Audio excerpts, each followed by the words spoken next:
Yo, what's up guys, it's Zach, welcome back. Today we're going to be taking a look at the Kikimora. I promise this is the last Kiki vid we're going to be doing. I've been spamming the live streams and all that with this. So let's get this one done. This is the final one and then we'll move on to some other content there. So yeah, over the last couple of weeks we've been running this on the live stream, mainly focusing on PvE, doing the dead sites like the 410s especially, the Gistii scout outposts and stuff like that. So it's been a lot of fun and I just thought I'd share my initial process of how you fit the ship and then how we sort of min-maxed it through the end, because on the last live stream I had a really cool chat with Alex and we basically worked together and we came up with a sort of a trick fit, you could call it. It's really fun, and then I put my obviously the own personal flair on top of that, which I'm sure you'll find entertaining. So yeah, let's have a look at the first fit here. Let's get it up. So initially my thought was just get as much damage as possible with as much projection and we'll be able to clear the small sites. So basically, for those that don't know, you've got to warp into the smaller sites and clear them out as quick as possible to then get the escalation. So the more you can run in a short amount of time equals higher chances of getting the escalations and stuff. So we went in just double Navy tracking computer, and as much damage as we could fit. And this actually gives an insane range on the Kikimora with a lot of damage as well. So we're doing base 271 tracking, and also base damage is around 266. So that's pretty insane, enough to one tap most of the frigates in the sites and stuff, maybe one or two shot the destroyers. So we've got the insane range of 53 kilometers, and I did still use the Microwarpdrive just because there is a thing called I think it's the Gistii burrow. It's one of the versions of that where you warp in and the rats are 40k away from you on the right hand side, and then the next wave will spawn 30-40k away on the left hand side. So this is perfect for that. So you literally you scoot down to the middle of the site pretty much 10 kilometers, and then you're in range of everything with this fit. So it really lets you spam through the sites, and obviously the rest of them you can just sit at range or do whatever you need to do. Even the Occult has got 374 base damage and a 21k range. So you can see where I was going for here. Just smash them in the face, get as much done as we possibly can, right? We'll not go over the fit too much because it's pretty much like I just said. Sticking on with the next fit. If we can just simulate this real quick. So the second one we went for the dual prop. So in the actual 410s itself, the other fit gets a bit spicy unless you refit it for a little bit more tank. So you can, what you need to do, basically you need to clear the room out before you can get the loot. So you waste time pretty much. But with the Afterburner you can sort of mitigate tons and tons of damage from the cruisers. You can just smash through it. It is still pretty light on tanks, so you do need to definitely watch what you're doing. If you're pretty new to it, I would probably stick a couple of tank mods in there, whatever, and the Afterburner will just see you through. And you can literally just do that as well by running the sites. If you don't want to keep refitting and things, you can just put a couple of tank mods in there, keep one damage mod, keep the Afterburner, and you're absolutely golden. You can just wreck everything. The AB is just absolutely insane. So me and Alex, like I was saying in chat, we got talking about Afterburners and damage mitigation and things, and we sort of came to the conclusion of this is the final build. It's not the one that Alex saw. It's because it wasn't a shield build, I don't think, or was it? I'm not sure. We'll have to have a look. But yeah, this is the final one which I actually settled on. So this is my ultra min-maxed Kikimora right here, guys, and it's still it's absolutely insane. You can see we went for the obvious shield tank. Let's get the range in there. So, and we've also got the probe launcher as well, which means you can do the probing and things on the way. And this is really handy because I have found a ton of scout outposts with this. Just as I'm running the normal sites, we'll actually find the scannable DED sites. So it's made the profit go up and things. And you can also obviously find wormholes and shit like that.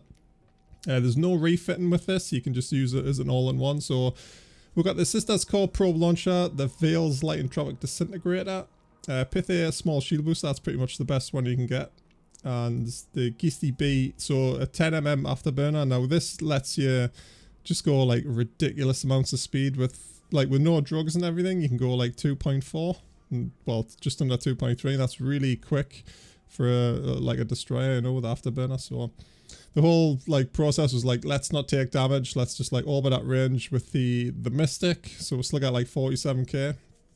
Absolutely insane. And the tracking on these things as well is like absolutely nuts. Like, I'm not sure if CCP have made a mistake with this or something, but it's compared to other destroyers and things, it's absolutely, it just doesn't miss like at any range. It's really, really strong, guys. Yeah, Entropic radiation sink, so we're still pushing out pretty much as much damage as we can. And we've got one nano fiber, just stuck a domination one on there for the lulls.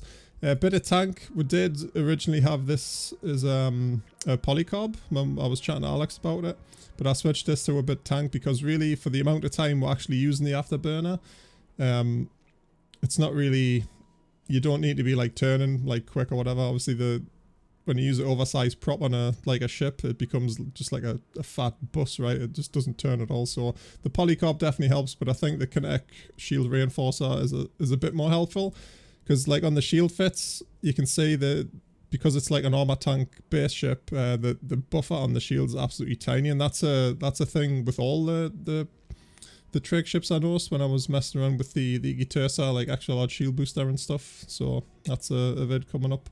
But yeah, it's pretty good. It tanks like 80 HP every 2 seconds, and that's like double what the armor rep does. So it's pretty on par with that.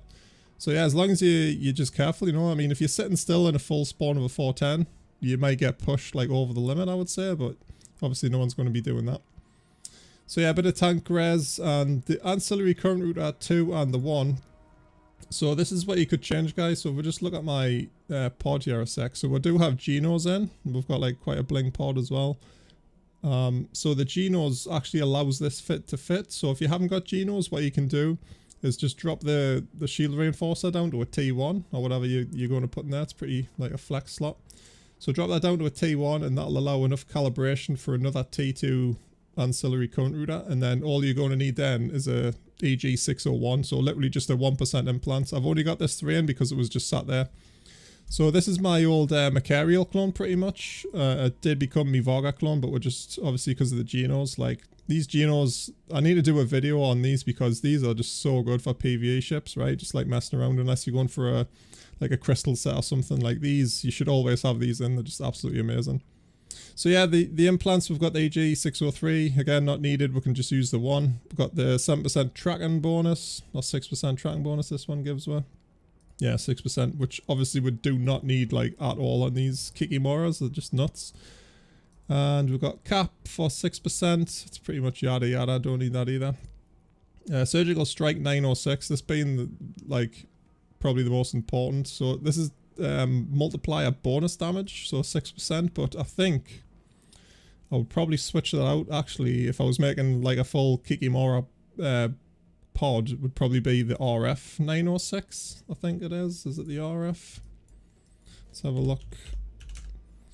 Yeah, so this is actually rate of fire, so every cycle obviously the Kikimora does more damage, so it's a bit of a toss-up. You'd probably have to like see what it does in about 15 seconds of firing to see if you get more damage out with the RF versus the SS. So yeah, a little bit more min-maxed in there, but I wasn't really too bothered. I think we're like 99% like min-maxed on this ship for the like my personal tastes, right? So yeah, pretty good on the clone. And obviously we've got the usual boosters and things. Synth blue pill just in case. The Crave Zero and the big dose as well. That's just for the lulls really. I was just seeing how much you could push it, and it goes like nearly 4.5k heated, like somewhat ridiculous like that. It's insane. Probably more with the drugs, so like the initial burst, if you overheat it, you can just get so much range with this thing. It's crazy. But yeah, it's like I say, it's just like my usual like sort of trick fit, you know, going with the oversized prop. It's I don't think it's absolutely needed, but I just thought it was a bit of fun, right? And yeah, it looks, the Kiki just looks cool as fuck. So that's one of the best things about it. Alright, couple of things. This is the loot which we've been collecting over the last, well, I'd say a few weeks we've been doing this, but we've really been casual like boys on this. I mean, I've been ill all last week, so I didn't play Eve at all. So just a couple of things from the live stream, really. Not a lot of cash, but did give the Pith C invul to 8, I think. Maybe 1 or 2 of those, so I think we had about 2 bill all in, but we've been shuffling some stuff around. But yeah, one of the guys in chat was just asking to show the loot. And I'll just leave you guys with some footage of the Kiki from this morning, just running a Garista outpost, and see how easy it is even at the end, like taking a bit of damage. So yeah, it's the Kiki in my opinion is definitely, like right now, really good as an all-in-one fit. The Heck 8's really nice as well. I know I was literally just chatting to Ace about his Heck 8 fit, if I can just find it there. So yeah, railguns, probe launcher, all Tech 2 stuff, like mega cheap. A super cheap small armor rep, and just like again max damage. It's just absolutely nuts, and it's pretty much the same, but I still think like the range on the let's have a look at the range on Aces. Yeah, so it's only 45, yeah, but it has got fall off as well, so I do think the Kiki just pips the Heck 8. But if I couldn't fly the Kiki, guys, I would probably use the Heck 8. So yeah, Ace will probably do a video on that pretty soon if he's been using that, so keep an eye out for that. But you can just see how like easy the Kiki can do this site. It's just absolutely nuts. Even with the limited buffer on the shield tank, it just it's pretty nice. So yeah, that's pretty much all there is, guys, I think. Like I said, we're done with the Kiki now, for PvE at least. I definitely want to make some snipe builds for doing PvP, like catching people in bubbles and things like that in demo, because we haven't done that for a while. But yeah, like I've got some plans to do some ganking and things. I know like people might frown upon that, but I'm trying to show you guys just activities where you can make like cash, you know, and it's for the cost of a couple of nados, you can kill some pretty bling shit, right? And yeah, just probably back to some PvP and things, and hopefully catching up with Ace, because he's been trying to grab us to do some Abyss things with him. But yeah, that's all I've got for you guys today. I hope you enjoyed it. Any questions about the fits or anything, as always, put them in the comments or grab us in game. You can jump into zaqq's pub. You can get all my socials and everything's in there, like Twitter and all that sort of things. And if not, I'll probably see you on the live streams on here. And yeah, have a good day, guys. Goodbye.